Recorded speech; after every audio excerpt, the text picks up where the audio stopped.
الذین یاکلون الربا، اب ربا کا مسئلہ شروع ہو رہا ہے، جو سود کھاتے ہیں۔ وجہ کیا ہے؟ اصل مسئلہ ہے اس سرپلس ویلیو کا۔ آپ کا کوئی شغل ہے، آپ کی ملازمت ہے، آپ کما رہے ہیں، آپ کا خرچ پورا ہو رہا ہے، کچھ بچت بھی ہو رہی ہے۔ اب اس بچت کا اصل مصرف کیا ہے؟ یسألونک ماذا ينفقون قل العفو۔ اصل راستہ تو یہ ہے کہ اس کو دے دو اللہ کی راہ میں، یا محتاجوں کو یا اللہ کے دین کو۔ لیکن اب جو سود خورانہ ذہنیت ہے وہ یہ کہ اس بچت کو بھی مزید کمائی کا ذریعہ بناؤ، یہ سود خورانہ ذہنیت ہے۔ لہذا اصل میں سود خوری انفاق کا کی ضد ہے، اور یہ عقدہ مجھ پر کھلا جبکہ القرآن یفسر بعضہ بعضا، اس اصول کے تحت جب سورہ روم کی آیات کا میں نے مطالعہ کیا، وہاں یہی شکل آپ کو نظر آئے گی کہ ان دونوں کو مقابلے میں لایا گیا ہے، اللہ کی رضا جوئی کے لیے انفاق اور ربا، سود پر رقم دینا۔ وما آتیتم من ربا لیربو فی اموال الناس فلا یربو عند اللہ، جو کچھ تم دیتے ہو سود پر کہ وہ بڑھے لوگوں کے مال میں، محنت وہ کر رہا ہے اور آپ اس کی کمائی میں سے آپ وصول کر رہے ہیں اپنے اس سرمائے کی وجہ سے۔ تو یہ گویا کہ آپ کا مال اس کے مال میں اس کی محنت سے بڑھ رہا ہے۔ الذی ما آتیتم من ربا لیربو فی اموال الناس فلا یربو عند اللہ، اللہ کے ہاں بڑھوتری نہیں ہوتی۔ وما آتیتم من زکاۃ تریدون وجہ اللہ فاولئک هم المضعفون، اور وہ جو تم زکوٰۃ اور صدقات میں دے دیتے ہو اللہ کی رضا جوئی کے لیے، تو وہ ہے جو دوہرے چوہرے کر رہے ہیں، ان کا مال بڑھ رہا ہے، اس کی بڑھوتری ہو رہی ہے۔ تو انفاق فی سبیل اللہ، صدقات، زکوٰۃ، اس کے بالمقابل، اس کے برعکس ہے اپنی اس بچت کے مال کو، اور آپ کو معلوم ہے آج کی بینکنگ سسٹم کا سب سے زیادہ زور بچت کی اسکیم، اور یہ سب کا سب جو ہے در حقیقت saving bank, saving account, save کرو، لیکن سیو کرو مزید کمانے کے لیے۔ سیو جو ہے اس لیے نہیں ہے کہ اپنا پیٹ کاٹو اور غرباء کو دو، اپنا سٹینڈرڈ آف لیونگ کم کرو اور اللہ کے دین کے لیے خرچ کرو، یہ نہیں، بلکہ اس لیے کہ وہ جو تم بچاؤ وہ ہمیں دو، تاکہ وہ ہم سود پر زیادہ رقم، زیادہ شرح سود پر دوسروں کو دے اور تھوڑا شرح سود تمہیں دے دیں۔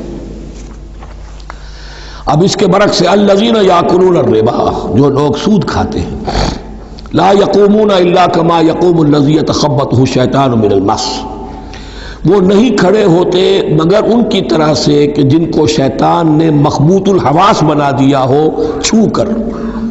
یہاں عام طور پر یہ سمجھا گیا کہ یہ قیامت کے دن کا نقشہ ہے، یہ قیامت کے دن کا نقشہ تو ہوگا ہی، اس دنیا میں بھی سود خوروں کا حال یہی ہے، اور اگر ان کا نقشہ دیکھنا ہو تو کسی سٹاک ایکسچینج کو جا کے دیکھ لیجئے، معلوم ہوگا دیوانے ہیں، پاگل ہیں، چیخ رہے ہیں، دوڑ رہے ہیں، بھاگ رہے ہیں، وہ انسان نہیں نظر آتے اس وقت جو بھی کچھ ہو رہا ہوتا سٹاک ایکسچینج کے اندر۔ مخبوط الحواس انسان جو ہے وہ ہو جاتا ہے یہ سود خوری کی وجہ سے۔ الذین یاکلون الربا لا یقومون الا کما یقوم الذی یتخبطہ الشیطان من المس ذلک بانہم قالوا انما البیع مثل الربا، اور ان کے سب سے بڑھ کر مخبوط الحواس ہونے کا مظہر یہ ہے، یہ اس لیے کہ وہ کہتے ہیں کہ بیع بھی تو ربا کی طرح ہے، بیع بھی تو سود ہے۔ میں نے 100 روپے کا مال خریدا، 110 میں بیچ دیا، 10 بچ گئے، یہ ربا ہے، ربا جائز ہے۔ 100 روپے کسی کو دیے اور 110 لیے، یہ سود ہو گیا۔ بھائی کیوں ہو گیا؟ 100 روپے کی شے دے دی، یہ 100 روپیہ دے دیا، کیا فرق پڑا؟ 10 لاکھ کا مکان بنایا، 4000 کے قرضے کے ماہانہ کرائے پر دے دیا، جائز ہو گیا۔ 10 لاکھ کسی کو دیا اور اس سے 4000 روپیہ مہینہ لینا شروع کیا، یہ سود ہو گیا، حرام ہو گیا۔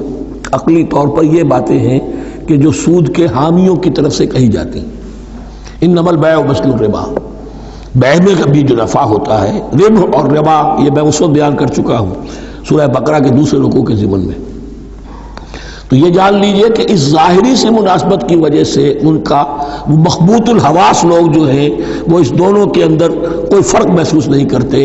یہاں اللہ تعالیٰ نے ان کے قول کا عقلی جواب نہیں دیا، بلکہ جواب کیا دیا؟ احل اللہ البیع وحرم الربا، اللہ نے بیع کو حلال قرار دیا ہے اور ربا کو حرام قرار دیا ہے۔ اب تم بات یہ کرو، اللہ کو مانتے ہو یا نہیں؟ رسول کو مانتے ہو یا نہیں؟ قرآن کو مانتے ہو کہ نہیں؟ یا اپنی عقل کو مانتے ہو؟ اگر تم مسلمان ہو، اگر تم مومن ہو تو اللہ کا حکم جو وہ فرمائے، نہ صرف اللہ کا، جو رسول کا ہے، ما آتاکم الرسول فخذوہ وما نہاکم عنہ فانتہوا، جو کچھ رسول تمہیں دے لے لو، اور جس چیز سے روک دے رک جاؤ۔ یہ تو شریعت کا معاملہ ہے۔ ویسے اس میں جو فرق واقع ہوتا ہے وہ یہ ہے کہ ایک ہے فلوئڈ منی، فلوئڈ کیپٹل، ایک ہے فکسڈ کیپٹل۔ مکان 10 لاکھ کا ہے، لیکن مکان سے جو شخص رہ رہا فائدہ کیا اٹھائے گا؟ 1 مہینے رہے گا نا، بس اس کا بدل آپ نے لے لیا۔ 10 لاکھ روپے کسی کو نقد دے دیے، وہ کسی کام میں لگائے گا، 12 لاکھ بھی بن سکتے ہیں، 15 بھی لگ سکتے ہیں، 8 بھی رہ سکتے ہیں۔ اس میں آپ نے فکسڈ اگر لیا تو یہ حرام ہے۔ ان دونوں میں اگرچہ عام طور پہ کہا جائے گا یہ بھی کیپٹل ہے وہ بھی کیپٹل ہے، مکان بھی تو سرمایہ کی ایک شکل ہے، لیکن یہ فکسڈ کیپٹل ہے، اس کی شکل بدل نہیں رہی ہے۔ اس مکان میں تو ایک شخص رہ جائے گا، سکنا ہوگا، اس کی رہائش ہے، یا آپ کہیں گے اس کی ویئر اینڈ ٹیئر ہے تو اس کا آپ نے بدل لے لیا، بس ختم۔ لیکن وہ جائے گا، وہ مکان آپ کے لیے رہ جائے گا۔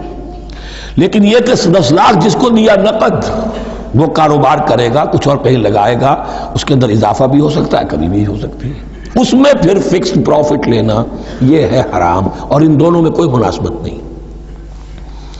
لیکن اللہ تعالیٰ نے یہ جواب نہیں دیا، جواب دیا احل اللہ البیع وحرم الربا فمن جاءہ موعظۃ من ربہ فانتہی فلہ ما سلف، تو جس شخص کے پاس اس کے رب کی طرف سے یہ نصیحت پہنچ گئی اور وہ باز آ گیا، رک گیا، فلہ ما سلف، تو جو کچھ پہلے وہ لے چکا ہے وہ اس کا ہے، وہ اس سے واپس نہیں لیا جائے گا، حساب کتاب نہیں کیا جائے گا کہ تم اتنا سود کھا چکے ہو واپس کرو۔